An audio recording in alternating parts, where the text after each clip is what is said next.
অ্যানফিল্ডে match শেষের বাঁশি বেজে গেছে। তার আগে থেকেই ইয়র্গেন ক্লপ প্রস্তুতি নিচ্ছিলেন কার কার সঙ্গে তিনি শেষবারের মতো আরেকবার হাগ করবেন ওই ডাগ আউট থেকে। ম্যাচটা শেষ হলো, তিনি মাঠের ভেতরে প্রবেশ করলেন। সবার আগে তিনি হ্যান্ডশেক করতে গেলেন মাঠ কর্মীদের সঙ্গে। তারা আসলে প্রস্তুত ছিলেন না, তারা ভাবতেও পারেন নাই যে ক্লপ এসে তাদের সঙ্গে নিজ থেকে হ্যান্ডশেক করতে চাইবেন। এটা তো ইয়র্গেন ক্লপ, তিনি তাই করলেন। এরপর এলেন ক্যাপ্টেন ভার্জিল ফন ডাইক। তিনি ইয়র্গেন ক্লপকে জড়িয়ে একরকম কেঁদেই ফেললেন, চোখ ছলছল ট্রেড আলেকজান্ডার আর্নল্ডের। এবং এই হচ্ছে তখন অ্যানফিল্ডের পরিস্থিতি, একটা আবেগঘন পরিস্থিতির ভেতরে ইয়র্গেন ক্লপ তারপরে তার শেষ স্পিচ দেওয়া শুরু করলেন। এবং ওই জায়গায় গিয়ে ইয়র্গেন ক্লপ একদম শেষে নতুন কোচের, যিনি লিভারপুলের নতুন কোচ আর্নে স্লট, তার জন্য একটা গান গাইলেন পুরো ভরা অ্যানফিল্ডকে সঙ্গে করে নিয়ে। কে এই কাজ করে?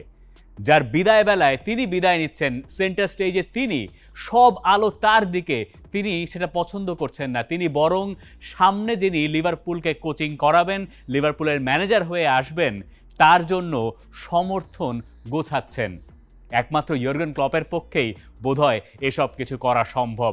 ইয়র্গেন ক্লপ মাঠে এক ক্যারেক্টার, মাঠের বাইরে এক ক্যারেক্টার, এবং এই সব কিছু মিলিয়ে এত বেশি রেলিভেন্ট এবং এত বেশি আমাদের সঙ্গে বা সাধারণ মানুষের সঙ্গেও রিলেটেবল, সেটা ইয়র্গেন ক্লপ আমাদেরকে বারবার দেখিয়ে যান।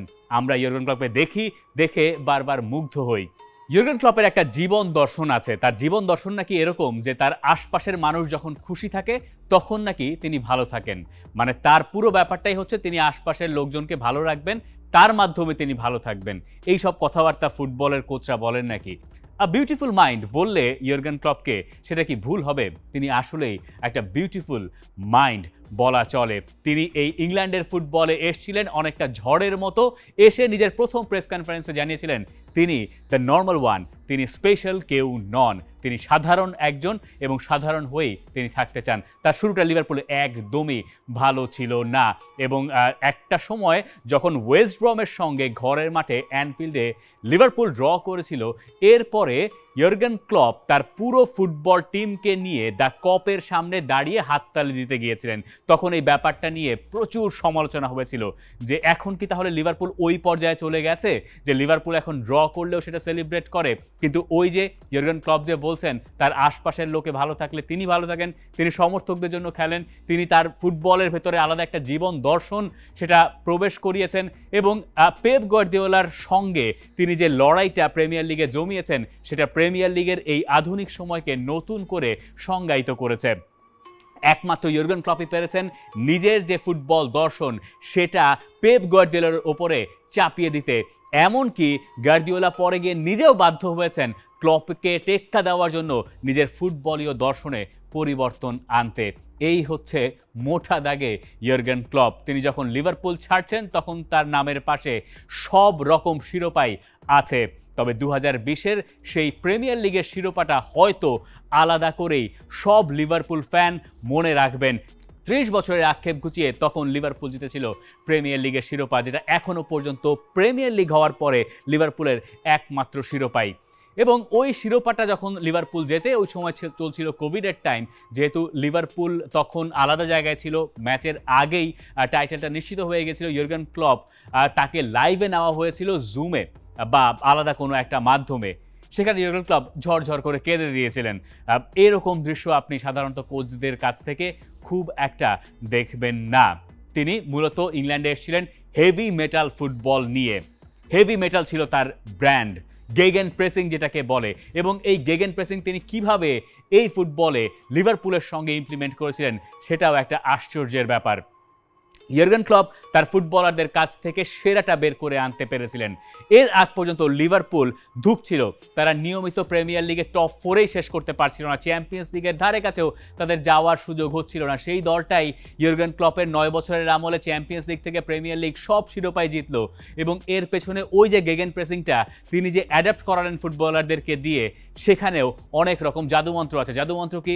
তিনি তার ফুটবলারদেরকে একপাশে সরিয়ে রেখেছেন। ফুটবলারদের সঙ্গে যারা কাজ করেন, যারা ডায়েটিশিয়ান, যারা ফুটবলারদের মাসাজ করেন, যারা ফুটবলারদের জার্সি ধুয়ে দেন, তাদের সবাইকে একসঙ্গে নিয়ে তাদের সবার নাম মুখস্থ করেছেন।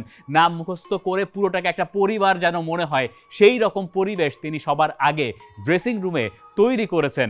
এবং ওই ফুটবলারদের কাছ থেকে, যেহেতু আপনারা জানেন যে গেগেন প্রেসিং হচ্ছে এমন একটা স্টাইল অফ প্লে যেখানে আপনার প্রচুর পরিমাণ এনার্জি প্রয়োজন হবে। পুরোটা ম্যাচ আপনাকে একই দমে একই তালে দৌড়ে যেতে হবে। আপনি যখন বল লুজ করছেন, প্রতিপক্ষের কাছ থেকে বলটা ছিনিয়ে আনতে হবে 3 সেকেন্ডের ভেতরে। মানে সাধারণভাবে এটাই গেগেন প্রেসিংয়ের সংজ্ঞা।